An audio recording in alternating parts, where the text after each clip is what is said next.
বন্ধুরা দেখো এই ব্যাগটাতে আছে লেহেঙ্গা। আমি আবার লেহেঙ্গা নিয়ে চলে এসেছি। আজ থেকে আবার লেহেঙ্গাতে স্টোন বসাবো, যেহেতু ঠান্ডা পড়ে গেছে। আর এখানে আমি যে কাজগুলো করতাম সেগুলো এখন সব কিছু বন্ধ।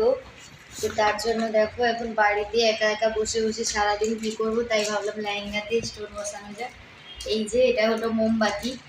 এই মোমবাতিটাতে সুতো নেই। এই মোমবাতিটা দিয়ে কিন্তু শাড়িতে স্টোনগুলো বসানো হয়। আর লেহেঙ্গা যখন বের করব তখন ভালো করে দেখাবো। আর এই যে দেখো লেহেঙ্গাতে বসানোর জন্য কিন্তু স্টোন পাথরও দিয়েছে, আর আঠাও আছে। এর একটা আঠাও আছে। আঠাগুলো দেখাচ্ছি তোমাদেরকে। এই যে এগুলো হলো আঠা। এই আঠা আর এই স্টোন আর এই মোমবাতিগুলো দিয়ে